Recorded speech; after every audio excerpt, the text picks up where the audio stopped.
Hello, I'm Doug Atkinson here at Solutions Review, and I want to thank all of our moderators, expert guests, and solution sponsors for participating in these Inside Jam panel discussions. This has been a big year of changes with the launch of the all-new, always-on InsideJam.com community site. For the past 4 years, everyone here at Solutions Review has been leaning in to build the Inside Jam into a celebration of enterprise technology, with best practices, expert analysis, and solution showcases. And we want all of you to join us there to keep the jam going into the new year and beyond. If you haven't joined Inside Jam, please do. And if you already have, take a moment to invite some of your colleagues. And again, thank you all for being here and enjoy today's discussion. Solutions Review presents Inside Jam, a social media community for enterprise technology. Hello and welcome to the fourth and final day of Inside Jam Live. My name is Jonathan Paula, the Director of Multimedia and Events here at Solutions Review, and I'm pleased to welcome you to the first panel of the day focused on data protection. And that panel is the Convergence of Storage and Security Key Implications. We've once again assembled a great group of people from around the globe to help talk about that. Doran, Andy, Bill, Carl, Erwin, and Jonathan, thank you for being here. Pleasure to host you. Doran, you've graciously agreed to moderate, so I'll let you kick off our introductions. 30 seconds or less, tell the audience a bit about yourself and what you're most excited for today's topic. Fantastic. Thank you, Jonathan. Thanks for joining me. So, very brief introduction. My name is Doran Youngwood. I'm the VP of Marketing at a company called Continuity. Continuity was founded about 20 years ago by a team of storage and data protection experts with the ultimate aim of helping our clients remain cyber resilient. And specifically with our flagship product, Storage Guard, we help to secure our clients' storage and data protection environment. Hi, everybody. I'm Andy Fernandez. I'm the Director of Product Management at Haiku. At Haiku, we're a data protection as a service company. Our focus is to be able to protect your data regardless of whether it's on-prem, cloud, or in SaaS, but all managed by storage on the customer side. I'm really excited about today to really talk about data protection in the context of security. I think the industry has been very focused on prevention, but data protection has a critical role in this, and I'm extremely excited for today. Hi, everybody. I'm Bill Bacinas. I am with Infinidat. I'm the Senior Director of Product Marketing. Infinidat is an enterprise-class storage company providing primary storage solutions and secondary storage solutions with enterprise-class feature sets such as availability, performance, scalability, and obviously cyber protection, which is paramount in today's world of data availability and data protection. So I'm glad to be here and looking forward to a great discussion. Hello, my name is Carl Gallouin. I am CTO of Datadobi. We are a European software company building unstructured data management solutions. So unstructured data management are the vast lakes of file services, file servers, could be in the cloud, could be on-prem, object storage systems, and we look at all that stuff and we optimize it both for cost, for the maximum value, and for data protection purposes. Hi everyone, I'm Erwan Girard. I'm the CPO for Ascality. So Ascality, we do private cloud storage, whether for file, objects. We have a fully distributed solution that is resilient across several data centers that can scale from 50 terabytes to hundreds of petabytes. Among our customers, we have companies from a wide variety of industries, government agencies, banks, medical, transportation companies. So for us, data and data protection, data access in any shape or form is key, and I'm very excited to discuss this here today. Great to be here. I'm Jonathan Halsuch. I'm the CTO and co-founder of Racktop. We are the leaders in cyber storage, a solution that can be deployed at the edge, the core of the cloud to protect your unstructured data against advanced persistent threats, data theft from insiders or outsiders, or ransomware attacks, because the best time to stop a data breach is before it happens. Fantastic. Great to have this panel of subject matter experts. So before we dive in, let me spend a couple of minutes just setting some context and giving some background as to why we believe this topic is so important. The topic of convergence of storage and security is so critical, and why now? So I think we will understand that the business value of data continues to grow. making it an organization's primary piece of intellectual property. And when you think about it from a cyber risk perspective, attacks on data are clearly the most prominent threat to organizations. Regulators, cyber insurance firms are paying much closer attention to the integrity, the resiliency, and also the recoverability of organization data and also their systems. So the question is, what does that mean for storage? Well, one of the things that's happened in the last couple of years is that we've seen ransomware pushing storage and backup onto the IT agenda, and I'd even argue onto the corporate agenda. Threat actors such as Conti, Hive, Revil, these are some of the celebrities within the world of ransomware. They've been specifically targeting storage and backup systems. In fact, if I give you a couple of examples, just in recent weeks and months, a few weeks ago, one of the largest law firms, Allen & Overy, were hit by a ransomware attack that impacted their storage systems. And about another month and a half ago, a company called Johnson Controls suffered a massive ransomware attack, which also included deleted backups. In fact, the ransom note that Johnson Controls received from a group called Dark Angels specifically referenced in the note, files are encrypted, backups are deleted. You can check it out online. So while this isn't necessarily the first time ransomware groups have successfully breached their victims' storage and data protection environments, it's certainly one of the most publicized attacks. About a year and a half ago, we published a survey based on feedback from 200 security leaders. And one of the really interesting findings from that survey was more than 2/3 of respondents believe an attack on their storage environment will have significant or catastrophic impact. So it's not surprising that the threat actors realize that an attack on a storage environment could be argued that the single biggest determining factor to show if an organization will end up paying the ransom. And ultimately, this has forced organizations to look again at potential holes in their safety nets by reviewing their storage and backup strategies. Without a sound storage, backup, and data recovery strategy, I'd argue that organizations have very little chance of surviving any cyber attack, even if they do end up paying the ransom. So the first question I want to start, and I'll throw out to the audience, is why do you believe the security of storage is so essential for not just ransomware protection, but cyber resiliency overall, and why now? So Andy, I'll pick on you. Do you want to kick things off? Absolutely. So one of the things that I mentioned at the beginning that I was excited about is it's not a zero-sum game when it talks about protection and recovery. So you have to secure all of your sources. You have to make sure that you take your storage security seriously, networking all of your infrastructure, but also the ability to recover data from that as well. But one point that I actually want to highlight is organizations are doing a good job of protecting critical storage that they are in control of, things that they are leveraging for tier 1 applications. But they have an entire sprawl of services, applications that they're still responsible for that live entirely in somebody else's storage outside of their control. So one of the things that we urge, one of the things that we look at is, yes, for these tier 1 applications on your VMs on-prem, you're storing them, you're following the rules, you're doing this effectively, you're following worm policies and all of these. But what about all of the other critical services that are now running as a SaaS? Where are they stored? Are they in your control? How are you effectively able to recover from that? These are the areas that we look at, but protecting storage is critical, but being able to protect data across the entire estate is equally as critical.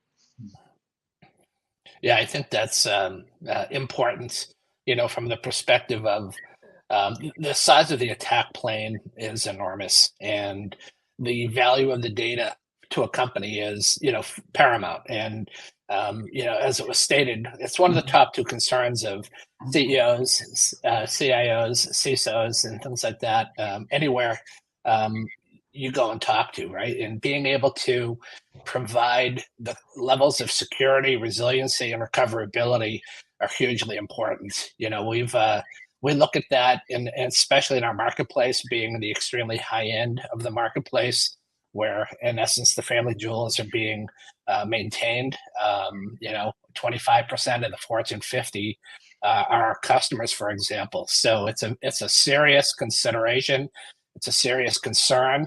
And, I think it's important for anybody who's in the vendor space to be focused on providing cyber resiliency technologies that can help either thwart, reduce the threat window, and also provide extremely robust orchestration and recoverability technology to help if those situations happen to occur. Yeah, I think that's right. I think, just this week we saw hospitals in the West, Midwest get hit with ransomware, a data destructive attack where they had to divert, emergency patients to other hospitals, right? And you want to be able to withstand the attack and continue to operate, right? To deliver services and care and only contain and block the bad or malicious users and continue to deliver services. And I think what ransomware has done in the world today is brought this whole cyber threat to the front page, right? People are seeing day after day all the attacks you're talking about. It's affecting their daily lives. Colonial Pipeline was something that affected people's lives going on a vacation, right? Somebody's IT decision affected their ability to take their family on a vacation in the Southeast. And so more and more of these decisions are affecting the entire organization and their survivability. And I think the one thing that people have been very focused with ransomware is kind of thinking about how do we recover, right? And that's an important thing if you get to that point. But that's kind of the option of last resort. What you really want to do is like you said, reduce the threat window and detect the malicious and suspicious activity early, because it's on average that the adversary is on your network for 9 months before they're detected. And 89% of those ransomware attacks today have an exfiltration thing where they're stealing data, right? So we want to protect them not just from destroying your data, but the silent data theft where they're stealing intellectual property or secrets that you might not know about. And so we want to detect that as early as possible and stop it too. Yeah, and I think what we see also is protecting the data, but also protecting the access to the data. Part of our customers, for sure, data is clearly a key asset, and you want to protect the data with backup. You want to be able to recover this. You want to be able to protect the backups. But also we have among our customers, like we're talking about medical, we can talk about banks, about government agencies. The moment the data is unavailable, the whole service is down. So we have some customers where if the access to the data is down, it means none of the banking agencies worldwide can operate. So protecting this with a storage solution that indeed allows our customers to use a backup engine to protect the data, but also make sure that the data cannot be tampered with. And I think we'll go through this also through the certifications, the new regulation that are now happening around data is really key, not only to protect the data, but to protect just the day-to-day operations of our customers. And for me, this is really a key within Scality to have these both, I would say, both aspects, being able to, on one hand, back up data and make sure this backup cannot be tampered with, but also protect the daily access, the availability of the data toward the company data infrastructure. Yeah, to agree with that too, is that people think about high availability, they think about the health of the system, but the availability after an attack like that, you're going to have a lot less than any nines if you get hit with a bad cyber attack. Yeah, we come from quite far. So if we built storage systems like 20 years ago, it was all about physical disasters and hard disks and MTBF. We all built that stuff. IT errors, misconfigs, user errors, and I deleted my file. But the architecture today is totally different. You have to think about malicious actors. It's people like someone said, it's 9 months in your network, and it learns what your things are doing, where your data is. It slowly goes and first deletes your backups or kills your backups because you don't see that. It stops your backup schedule, and then it gradually tries to destroy your hot data, and then it's over. So these things are what's happening. And indeed, data exfiltration is also a very big issue, because there's fines on that. You have to report it. It's a public event, and people are very afraid of that. Next to, of course, halting production and being done for an elaborate amount of time. Yeah, it's really crazy, right? It's very easy for us to say that cyber, all these cyber resiliency and cyber attacks, cyber ransomware, malware, whatever it is, social engineering aspects of this are all, at the forefront of this. I live in Las Vegas. And very recently, the MGM attacks, right? I mean, to see a casino floor go dark, $100 to $110 billion in revenue loss, a $2.2 billion hit in market cap, kinds of capabilities. So, the problem is well beyond what we typically used to relate to disaster recovery. Correct. When we talked about disaster recovery in the past, it was that 1 in every 5 or 10 year earthquake, or that hurricane that hit certain parts of the country, or some kind of natural event that we prepared for. And now we're talking about these things happening daily, right? Every minute, right? Every second, somebody's being attacked, maybe hundreds of thousands of times a day, with maybe not even knowing it. So to say, it's well beyond what we typically consider disaster recovery. And there's a whole new mindset that has to take place in order to build that infrastructure of resiliency, in order to be able to react to it, right? Because a hurricane is coming. Yeah, and I think it impacts the data infrastructure in ways that may not be natural to people. For example, we're talking about backups. We're talking about having a ransomware being in the place for several weeks and therefore contaminating the backups one after the other. For a customer to be able to restore a good data set, it's usually a trial and error.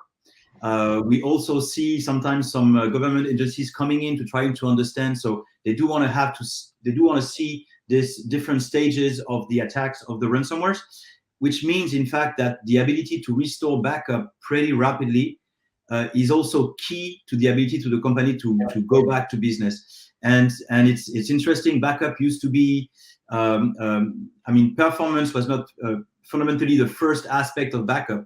It is becoming on the restore as a way to make sure you can restore efficiently backups rapidly to get back to a clean data set, and therefore get back to clean operations.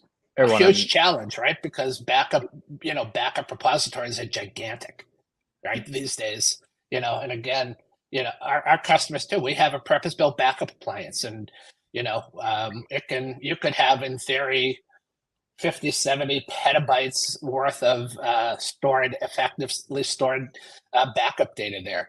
And then, you disable that, then how do you get it back? That's part of, the strategy that we think about when we, build and implement our solutions.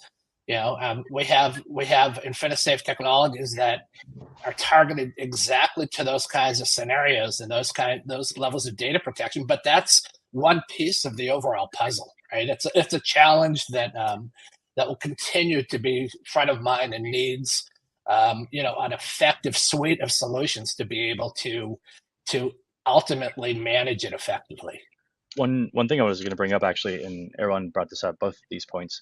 The first one was the RTO component. How quickly can you recover? And we've seen organizations that had backups, they knew they worked, but it would take so long to get that backup back that they paid the ransom anyways, because 10 days of downtime is unacceptable. So there we see the need from an RTO perspective. But the other thing that I want to talk about too is access. We talked about access. Even what constitutes a backup is very important today. Because you think about on-prem, it was a snapshot backup of your VMs, you were fine. But what happens with SaaS applications? What happens with SSO providers? Think about that. Those are the crown jewels. That's what people use to get access and go on an encryption party. How do you protect those configurations and restore them to a safe point in time, and then kick out the person that breached your policies, whether it's access-based, role-based, you name it. So not only protecting the critical compute storage, but also the configurations required for access are extremely important.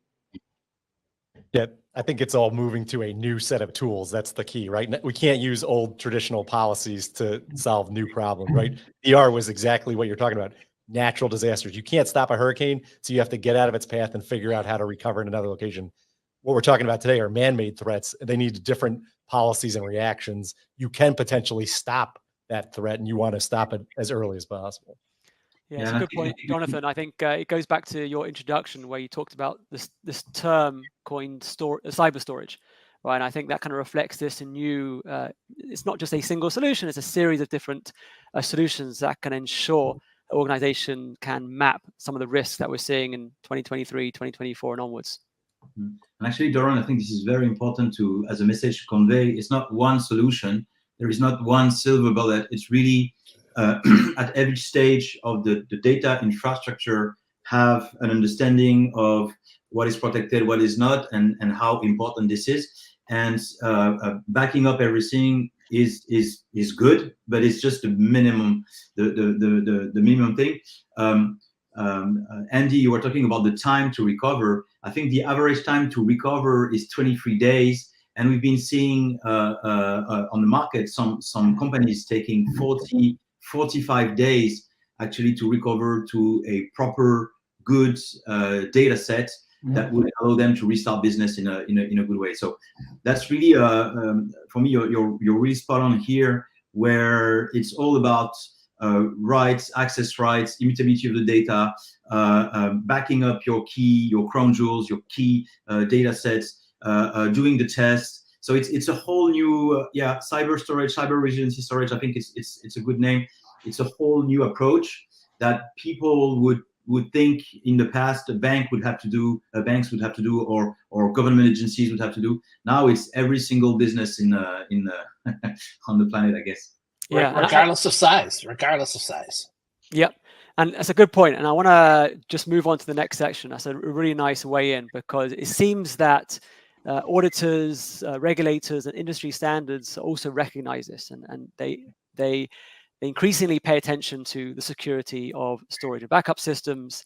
And I believe in response, many organizations across many industries seem to be investing more and more efforts in defining, measuring, and continually improving security controls for storage and data protection.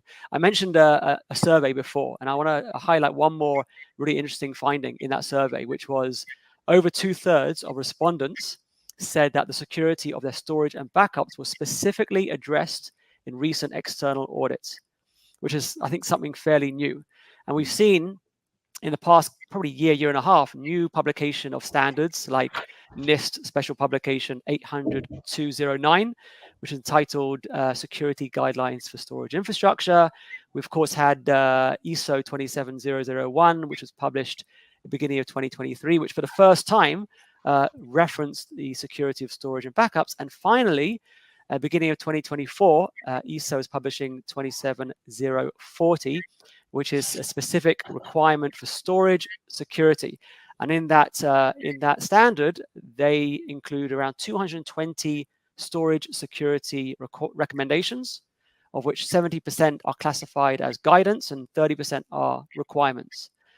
By the way, it's not just the industry standards. We're also seeing cyber insurance firms now mandating specific controls to ensure that organizations have active measures in place to protect their storage and backups. And someone mentioned immutability, regular backup testing, MFA for backups, the list goes on. So this is all fairly new. The fact that cyber insurance firms are incorporating this in their applications is a big deal. So the next question I want to throw out to the panelists is, do you encounter any changes, any shifts, any trends related to auditing requirements for storage and backup? Absolutely. So cyber insurance prices have skyrocketed. I think we can all agree with that. So they do very deep analysis of what your company is doing. So we specifically are in the storage network and looking at data from all the different storage systems. And even the cyber insurance companies, the customers, they all demand things like software composition analysis, software lifecycle. They want to prove that nowhere in the whole path there can be any ransomware or open source library that's hijacked that can enter the system, because it has happened over and over. It happened on hardware chips. It happened on SolarWinds. It's happening all the time. So people are very skeptical nowadays to get any piece of software or even hardware in their network, and they demand more and more. And I think it's a good thing, in fact, because these decent processes will make all of us vendors and our customers much more secure, I believe. I think I have a good anecdote on that. So we do see that also really clearly within our customer base. We used to send some security reports to some customers, and they were happy just to see in the past the headline security report, all good, and they wouldn't read it. And now we have some feedback like, hey, page 152, and I'm telling you, it's not a nice book to read. It's just a set of CVEs, software bombs, open software, lists. And we do see that they do read it to the last line, and they do comment back to us, and we have to answer. So to Carl's point, it's really, we do see the change in the behavior of our customers, and in such a example. And for me, it's only the beginning. I mean, the amount of regulation that is coming year after year, the fact that we do see, for example, from the White House executive order, that there is a shift in they want to put a shift in the responsibility in the whole value chain to the one company in the value chain that would be the most adequate to solve the issue. I think it's a fundamental change, and it will. I'm sure it does have a lot of impact within Scality. I would expect among you also, but yeah, it does really change how we do things, and also how we prioritize security versus, for example, new features. That's a given. It's very important, right? And the standards. I mean, we're just getting ready to publish a blog on NIST, from an Infinidat perspective, and it's important to understand that there's so many different pieces that apply to different sections of a corporate entity, that to have that set of alignment. And from a vendor perspective, right, we have, if you look at the NIST storage spec that was just talked about, there's a subset that we looked at it very carefully, and that subset is a very finite set of the overall NIST alignment and pieces, if you will, that vendors can specifically help customers align to, right? Ultimately, the customer, the end user, is the one that aligns to this. And I think it's important for us as vendors to make sure we tell the end users how we help them in that complex environment. And as always, right, having been in technology for years, when we have all of these organizations and all these regulations, the part that always starts to make it difficult is they come from so many different areas, and there's not a lot of synergistic functionality between some of those, right? They develop them for certain parts of the world, certain marketplaces, etc., which just makes it even that much more of a challenging for the end users, never mind how we help those end users kind of align to those. So what we've seen is there's a shock state to the cyber insurance world, because the volume, the severity, but also the maturity of these attacks is on a different level. 5 years ago, you had to be a ninja to develop your own malware injection. You had to go and learn HTML and create your own email. Now I can prompt it. I can simply prompt an end-to-end attack with an LLM. A few years ago, it was an innovation that people could go and use ransomware as a service and buy a script and go execute. Now you can prompt attacks, and that's only going to get worse. And now that's a shock to the economics of an insurance policy, but we're also seeing extremely successful attacks where backup infrastructure wasn't configured effectively, and it was also encrypted, aka things like LastPass, right? These are disastrous attacks, and the attacks are only going to grow, but they're much more severe, and customers' environments are much more disparate. There are percentages of their estate that they have no idea who's running and how. And auditing also has to adapt to those type of microservices and cloud native approaches too. I think you had a good point on properly configuring your whole data application chain.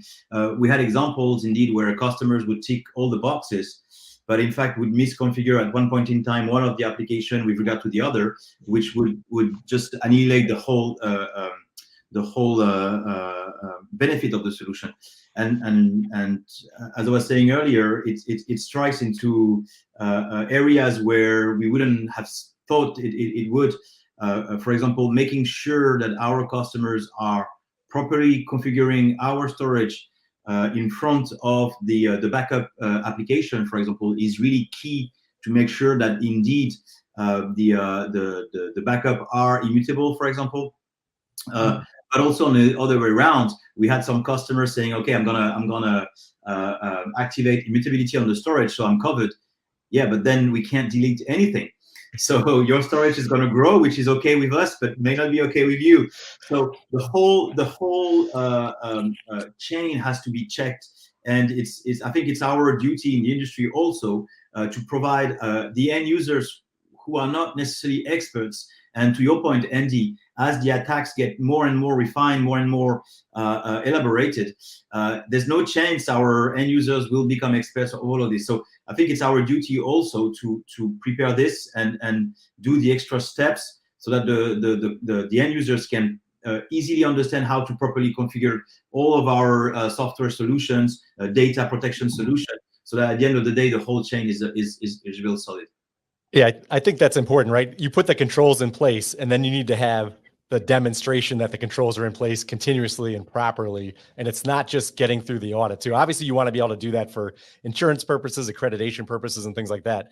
But really what I hope is that we move, and as we get these regulations, it's going to become more apparent that we have to move just from kind of checkbox compliance to actually solving the problem, right? The insurance company wants you to prevent the attack. And as we see like the SEC regulations and government regulations, we really see, these nation states, criminal gangs, or insider threats being a true threat to the organization, right? And so I think boards and the executive C-suite need to treat and understand the information infrastructure in their environment enough that they can make decisions, not just say, well, I spent enough money this year, I should be fine. They need to really understand what are the threats to them? How is it going to affect their organization if they got hit with something like ransomware or they have an IP breach? How is that going to affect their business? And then had they across the board looked at it? Because I feel like especially storage is kind of where the least amount of investment has been made from a security aspect. They've made investments in multi-factor, they made investments in things like endpoint, but we all know there's ways to circumvent that. And the data lives on the storage. So why not put those protections as close to the storage as possible and start thinking about that differently? And we're starting to see in our customer base that they're seeing reductions in premiums to meet these, requirements and stuff. But really that next step is that, the management team sees the threats and understands the risks and how to get educated in stopping that and have kind of a dashboard about the health of the organization against cyber threats. We see customers absolutely panicking, like customers taking a backup of the backup. Happens pretty often. So they had, I think it was a big pharmaceutical company, 6 petabytes per week of new data stored on NAS, so SQL backups, and then they wanted the backup of that one going directly to object storage to be in an immutable form for a few more months because it's more affordable and a better solution. But again, then I hear myself explaining to that customer, like, okay, but you have to make sure that the thing you're backing up is good, or at least the backup that you're backing up is good before you do all that effort, and because the capacity is huge. And so these customers need to understand the full cycle. They need to understand what validation means, what isolation means, what sandboxing means, and it's really different architecture out there. Yep. When you think about how it's changed, one thing we've learned is as long as there's humans touching software and hardware, there's a vulnerability. Right. That's what we've learned, right? As long as there's a human making a decision, there's a chance for exploit. There's more information about us than ever before online. It is easier than ever to social engineer somebody.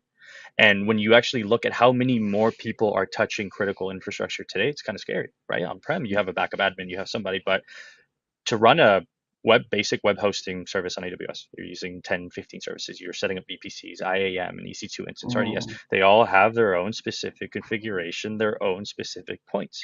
Now, multiple people are touching all of these. You can have an intern accidentally overwrite some rules and completely declare your infrastructure. All of these points are now new areas where people can be exploited with way more people touching them. That's a huge component. And if they don't have a map and roles and responsibilities across the entire architecture from bug tracking all the way to Terraform, then you have a vulnerability. Yeah, I think multi-tenancy, IAM, so identity and right management and access management, all of these are key, in fact, and for sure, while our customers or end users can't be experts on everything, for me it's a key area where also I think we can help as an industry is, for example, on some of our products, we know that these products are targeted for IT generalists, so we know for sure these customers won't be the best possible experts. So we used to write a very good, precise documentation to make sure that everything was properly configured. We are changing that into point and clicks, and now we are doing, even for backup applications, like some point and click application, to make sure that you can't be wrong. If you follow this, you can't be wrong with setting up the user identity, setting up the IAM rules, setting up the bucket policies, whatever you may have to. And I think we might go one step further with regard to the regulation and drive our customers toward, hey, if you want to be compliant with NIST, if you want to be compliant with NIST 1 and 2 in Europe, for example, if you want to be compliant with the executive order coming from the White House in the US, you would have to follow all of this with regard to the storage. And it's a big step forward, and I think it's not always natural. Some people would be willing to develop more fancy features to better fit to the market need. But I think, Jonathan, you were mentioning this. I think the core need of the market today is to protect the data and make sure the whole thing can operate. And it comes before having even a better service to your customer. Is making sure you always have a service to your customers every time. So totally. Yeah. Awesome. So with that, I think there's a general recognition that data needs to be protected. More advanced solutions are required to protect the data, as well as the storage and backup systems. We mentioned the cyber insurance firms are recognizing this, auditors, regulators, as well as new industry standards. That's all very well and good. The question now is, who has to take ultimate responsibility for the security of storage and backups? Is it the CISO and their team? Is it the IT department, or specifically the IT infrastructure department and the storage and backup admins? Is it another team, or is it a combination of everything? Yes, yeah, I mean, yes, right. That's part of the complexity, right? That everybody's trying to sort through. And I think it was Jonathan that mentioned the board, even the boards of companies, right? From the board right on down to the backup admin. There's a cohesive, there needs to be a set of cohesive capabilities and understanding of what corporate direction is, what corporate mandates are, what corporate data protection ultimately means in today's world, right? Compared to what we kind of considered in the past, and how that all plays, ultimately in the management of the business. It's not that simple, backup and recover scenario anymore. And it's about how fast, do you recover, right? When the RTO point came up, as much effort as we put into trying to prevent the attack from happening, it happens. Then it's a matter of, again, how fast do we recover? Do we need to pay the ransom? Can I determine what of my data is compromised before I'm told what it is? And how quickly can I think about ultimately getting that back? And those strategies have to start from the top and come down. Otherwise, they're very disjointed. There's a lot of unknowns. There's a lot of uncertainty, and orchestration and alignment is key in order to making an efficient recovery if an attack happens. Yeah, but I think, Bill, at the end of the day, the one responsible is the one who will be waken up at 2 a.m. in the morning on Saturday morning because the ransomware attack declared itself Friday to Saturday. So we do see within our customers a variety. So some companies are very well aware about security, like when you talk banks, when you talk government agencies, they have whole teams. You know this as better as I do, in charge of this. And our internal customers are being challenged by these security teams. But where it's fairly new, I think it's in the medical industry, for example, where cyber attacks, were never an issue until the ransomware attacks. And here we do see some medical centers reacting one way through setting up specific teams, and some others reacting differently. So I'm not sure there's a simple answer to your question, Doran, on who's responsible within the organization. I think the answer to this question depends a lot on the organization.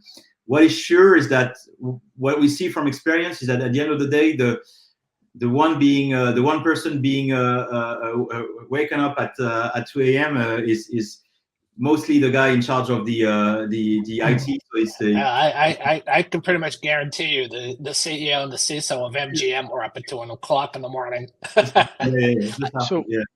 I think security is everybody's responsibility. It's a mindset shift. It's like safety, right?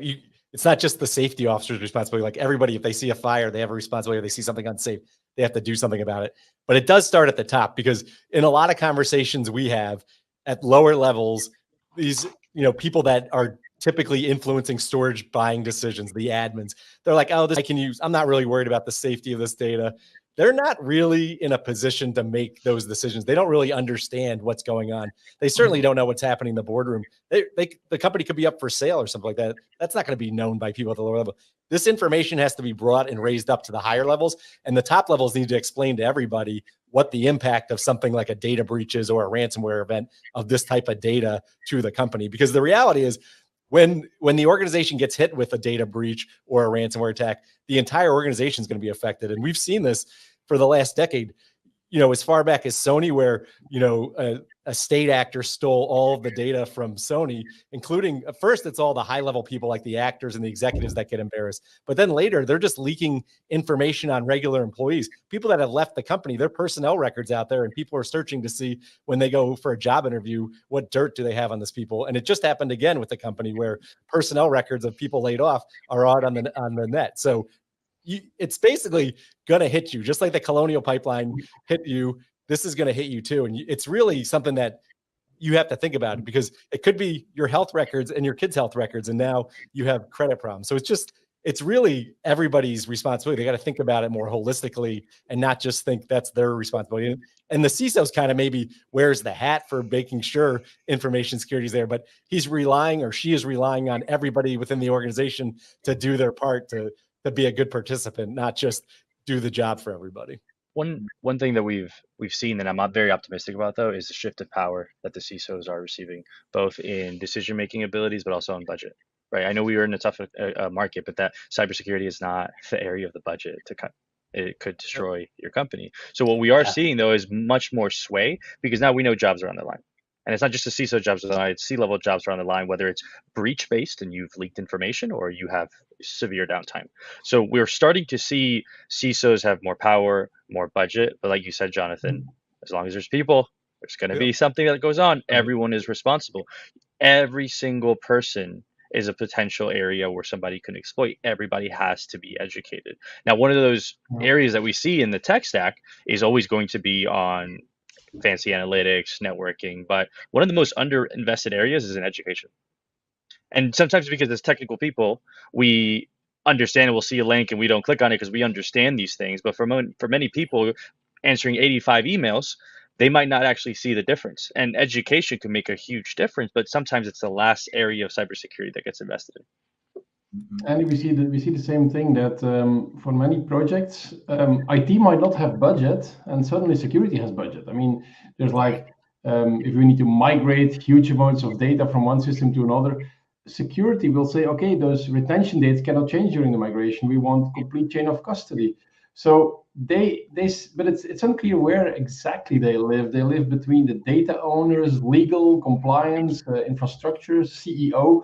So, but I agree, they tend to get more power, and their importance tends to be much more like global for the company. The fines can be huge. The requirement to report when there's data exfiltration, all these things make their job bigger than it used to be. So I think honestly that there's more money there nowadays than in IT. But I think we have, as an industry, also we have a responsibility to all our end users, just to, I mean, Andy, you were talking about education, and Carl also. I think it's key, and taking the time also when we meet customers to explain why they should be doing this or that, or why they shouldn't use the product this way, despite the fact that it might fancy them, it might be much easier, is key to us. Some of our customers, due to the regulation and to the risk also on the data, had to go from being a single data center solution into having to have a second data center solution. And some of them would be able to afford and buy, build, rent, whatever, a second data center. Some of them wouldn't be, and then would decide to go to have a mix between a physical data center and a part of this, and a replication of this physical data center on the cloud. So being able to help them doing the move, explaining the goods and bads of whichever solution is also a key part. And indeed, it didn't used to be the core of our discussions with our customers. We were more into how we are polishing our product to make it even better for them, to serve better customers.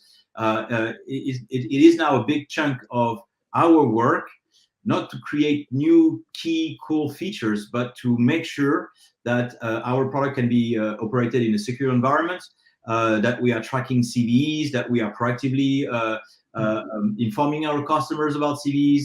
I was mentioning making sure that our customers do configure the applications and the storage the right way.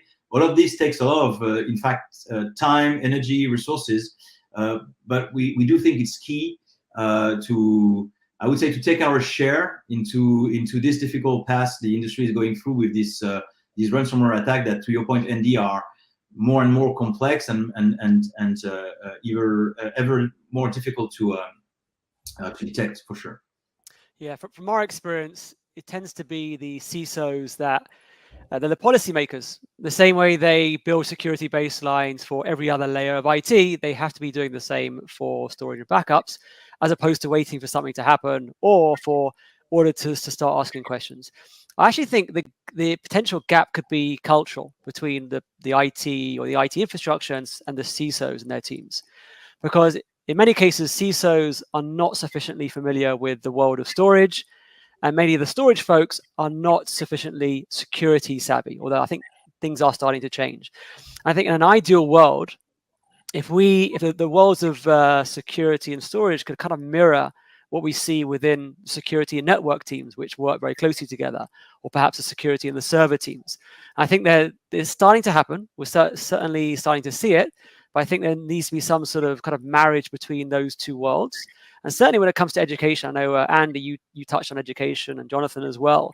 When it comes to educating upwards, absolutely.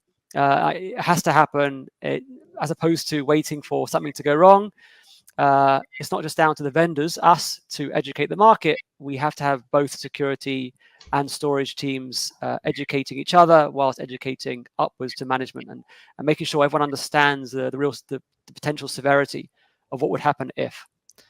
Okay, with that, I want to get to the final part of the panel and the final question, which is, for everyone in this panel, what are your top tips for organizations to take away with them? What are the 2 or 3 things they need to do tomorrow to ensure their storage and backup environment remains secure? Jonathan, do you want to go first? I know you've been last with many of the questions. I'm putting you in the spotlight. Sure. So I think I think the first thing you need to do is get visibility into your environment. That's kind of key, having that long ability to look at what's happening in real time and historically, because with that, you can make better decisions and clean up the hygiene, right? Because you're either in one of 3 phases of attack, before, during, or after. So before, that's the time to reduce risk and improve your cyber hygiene, and visibility about who's accessing who's using privileged accounts, all that kind of stuff can reduce your attack surface and improve things. And so I think that would be the number one thing I would start doing. And then I would start, as you mentioned, getting the CISO and that security team involved to make sure they understand how security and data play together and how users and applications are accessing data. Because I do think in a lot of organizations, it's a little bit of a black box to the security. One thing that I'll mention too, and Jonathan already touched on this, and I think we can all agree on this. Visibility is the most important thing. You cannot solve a problem that you are not aware of. That problem goes into areas of misconfiguration, but even data sources that you didn't know that we had. It is countless the amount of times we have conversations with CISOs. We ask them how many cloud services are you using, how many SaaS applications you're using. They're always wrong by orders of magnitude. And if you don't have an accounting of that, guess what? With SaaS, you could have a direct exploit, or you're a victim of a supply chain attack. Right? There are multiple areas, there are multiple vectors there you have to solve for. You need to have visibility. You need to be able to build a plan.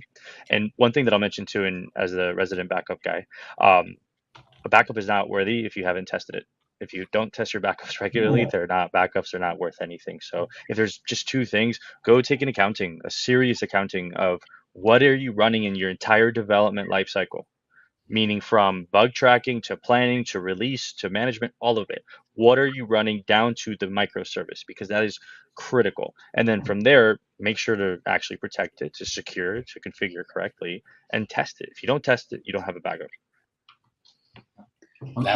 Absolutely agree. All of those points, right? All the points that Jonathan made and Andy just made are all completely valid. And, and then then making sure, testing them. Like going back to it, I don't want to make it sound like I'm a broken record, but it's what we need to plan for today. It's what we need to help understand and make sure that we provide the kinds of technologies, even if they're more pointed within our particular products, to help make that whole process more insight, providing more insight, more capability, and easier should that event kind of happen, right? But education is key up and down the chain.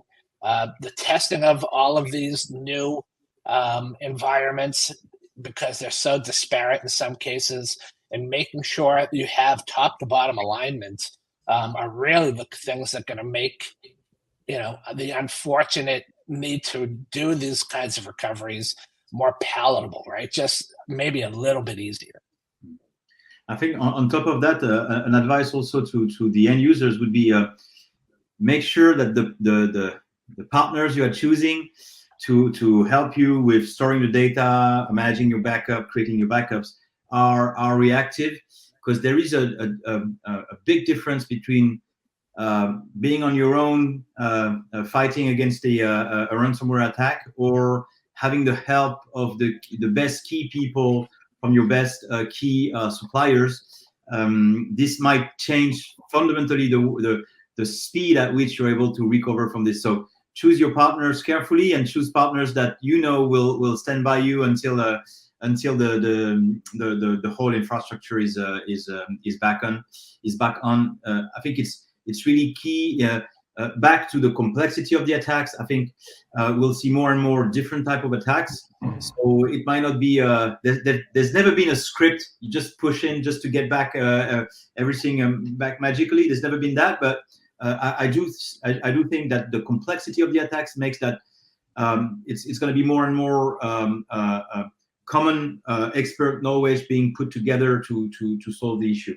On the feature side, I would say, just talking about just storage, the recommendation would be activate immutability. It's a very good feature to prevent backup from being corrupted. It's making sure you have really fine-grained user policies, bucket policies. This will make the job of the ransomware attack much harder. And then for sure, if you can do an air gap, if you can do a distant replication over an air gap, it's always better. I think, Bill, you were saying, I don't remember who was saying this. So there's no magic bullet. There's no one single feature that will save you. But the more complex you make it, the more difficult you make it to learn somewhere, the better. I had an example. For example, we had a customer who was attacked. We were not concerned. And I was like, okay, so I want to really understand what we did to be, left out of the ransomware attack. It was very basic. The ransomware attacked all the SMB, CIFS directories, and not the NFS one. We were on NFS, so we were out of it. But it was, I would say, here was by luck. It was 5 years ago. We've been working on that, but I would say technology. Breaking the chain of technologies, using different technologies will also make the work harder for the ransomware. So any of these to be used, yeah. Sorry. Agree on all these points, especially immutability. That's a great advantage of the recent years.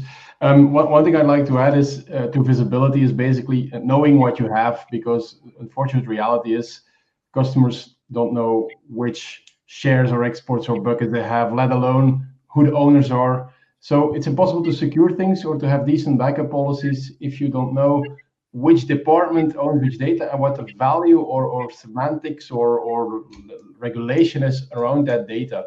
So just mapping out what you have, it's like cleaning up your house or cleaning up your attic, is a starting action, not only for chargeback or showback reasons, but really to get this security in place and to get the backup in place.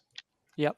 And one final thing, I want to wrap this up. I'd ask the security team two very simple questions. One, do your security policies cover specific storage networking, and backup risks? And number two, are you evaluating the security of your storage and backup environment on an ongoing basis, the same way you do it for your network, your servers, your OS?